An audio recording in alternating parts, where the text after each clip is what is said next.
Hey everybody, this is Jason Akers again with Green Acres Pest Control, and today I want to talk about mice. So if you like the video, think about giving me a thumbs up. Think about subscribing to my channel.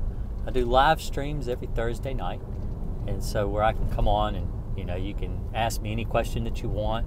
It's free for all. Anybody can ask anything. I know I call it the Bedbug Show, but it's really about anything that you want to talk about. Like I'm talking about mice today. So if you have a question about mice, don't hesitate to put it in the comments below, and I'll try to answer your question. I read every comment. Every time anybody asks me any questions, I always read and try to respond to every single one of them. So, mice. Coming up on wintertime. At the time of this recording, it's the second week of November. So typically, if you live anywhere in the, warmer, mild, whatever you want to call it, mild type climate states like Virginia, I live in Virginia, we have a semi-cool spring and fall time of the year. So you'll have some days it'll be in the 30s, and other days it'll be in the 80s, and then it'll be back into the 30s again. And so you have those roller coaster temperatures, and the mice are going in and out of the house. This is the time of year that the mice are trying to get in, trying to find a place to maybe winter over in your house, maybe even hibernate in your house. But the thing is, once they get in your house, they don't need to hibernate because your house is nice and warm, and they've got a food source, water source, and they're able to take care of themselves and live perfectly fine inside your house. They have no problem coming in, setting up a nest in your house, which I'm sure anybody that knows mice knows that it's very possible to find a nest of mice in the house. It happens all the time. I had one lady, back when I was like a teenager, I was working at a house, and she had a mouse problem where the mice were actually living in her underwear drawer. She goes to put her socks on the next day and opens the drawer, and there's mice inside the drawer. So, they live anywhere. I had one customer that found a mouse nest inside his sofa.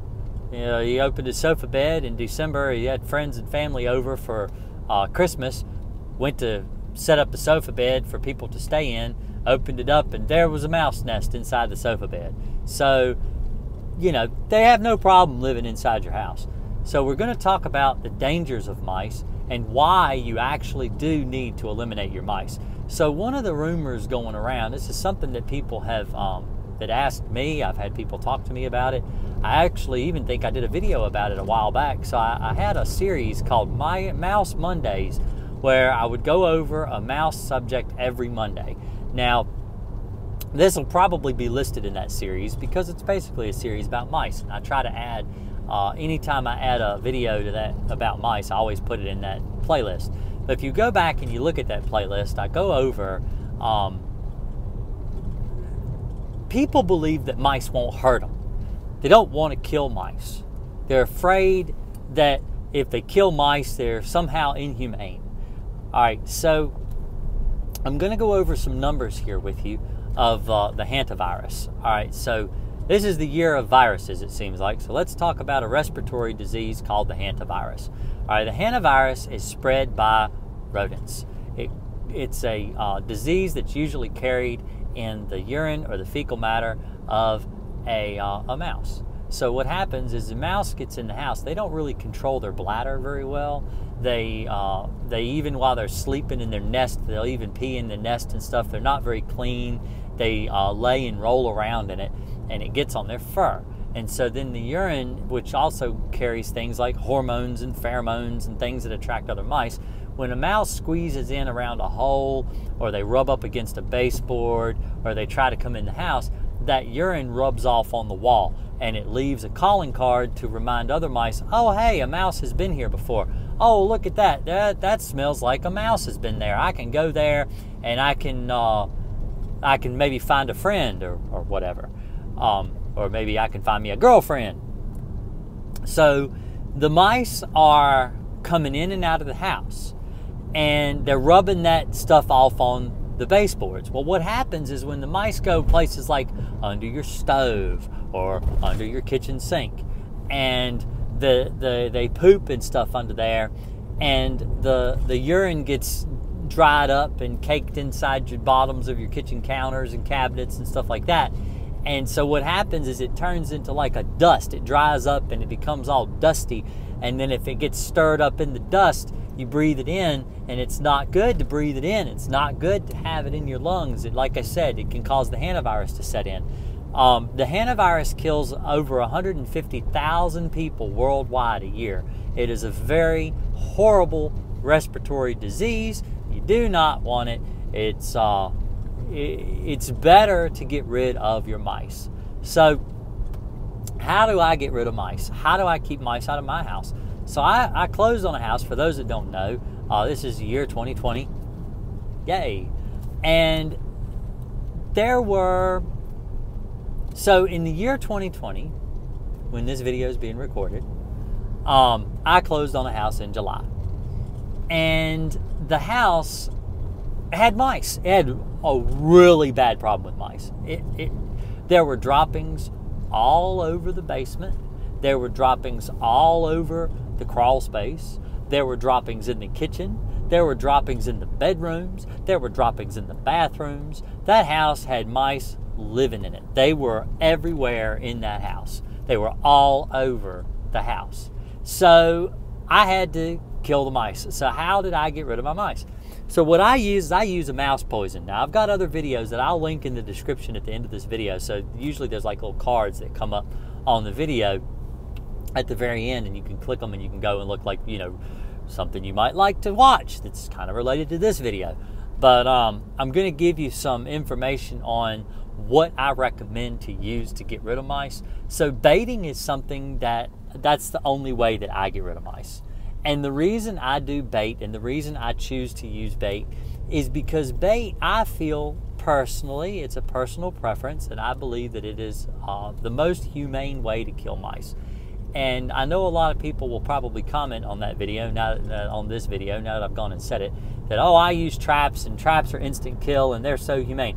Well, the problem with using traps is if a mouse doesn't properly trigger the trap, it could break their leg, it could cause a problem with their tail, it could maybe even paralyze them and cause them to have a slow death. And I just don't feel like that's very humane at all. And it could also cause a mouse to become trap shy. So what happens with the trap shy mouse, and I talk about this in another video that I did, and is that mice, if they go up to a trap and it's got some bait on there, maybe some cheese or some peanut butter or something like that, and they lick and lick and lick the peanut butter to try to get the peanut butter off the trap, and the trap triggers, but it doesn't actually snap and kill the mouse, but it scares the mouse, then the mouse won't go back into another trap. They're like, oh, if I go, that'll kill me. I can't go near that. That's scary. That's a real scary thing. I don't want to get in that. That's scary. And so they won't go near it. And also, if they come along a trap and they see another dead mouse in a trap and they witness that the mouse is actually dead, then sometimes that can scare a mouse away from a trap because they've witnessed another mouse. They might have even witnessed a mouse die in the trap. Like the mice can sometimes travel together. And so if let's just say, for example, me and you, we're walking down the street. Let's pretend we're mice. We're walking down, we're in a person's basement, and we're kind of walking around the baseboard. We're like, oh man, I need to give me something to eat. I'm gonna walk around in this guy's basement. He's like, hey, Paul, come on over here, because Paul is a good name for a mouse. Or Stuart, let's call him Stuart, like Stuart Little. So Stuart's like crawling around with you, and he's like your best friend, and he's walking in front of you, and he's like, oh, I know where the best peanut butter is. I was over there the other night. It's all over this thing. It's so nice that this guy lives here. He went to set this peanut butter out, and it is so good. Come on, man. We'll go over here, and we'll eat us some peanut butter. And so you're like, oh, sure, Stuart. Well, I'll follow you. I'll follow you. We'll eat some peanut butter together. That sounds like a good idea. That sounds delicious. So you're walking around, and all of a sudden the trap smacks down and kills Stuart right in front of you. And you see it, and you're like, oh, no, Stuart, my best friend. And that dang trap killed my best friend. And so mice aren't that stupid to go back in the same trap they witnessed kill another mouse. Some mice are. Most mice aren't. They're not that dumb. And so the reason I don't use traps is because I just don't feel like traps are the most successful way to get rid of mice. But I've got a bait, and bait's not the most successful either. Bait is so one of the problems with mouse poison is the mouse poison has to be palatable, which means the mouse has to like the flavor. They like the smell. They have to be lured to it. So they're like, oh, yeah, that's what I want. I'm going to munch on some of that poison right there. And it's got to be made out of things they really like. And so the mouse poison that I use is made from different types of seeds, bird seeds and flower, grass seeds and stuff like that, things that mice naturally like to eat. And it's very effective. So the mice already want to eat it because it's made out of things they like to eat. But then it's got mouse poison mixed in with it. And I'll put a link to that in my description. So what I tell people to do is a lot of the pesticides that I recommend on my channel, I have a Amazon page. And I'll link, like I said, I'll link it below. It's a long, drug out, internet address. But you can go on and you can click that link and you can go there and you can see all the things that I use to take care of not just mice, but bed bugs, fleas, springtails. I've even got head lice mentioned there as something that you can, the different things that I recommend to get rid of head lice and stuff like that too. So it's a really beneficial site, and it always stays there. So sometimes my links will actually disappear, like Amazon stops selling this item or Amazon stops selling that item.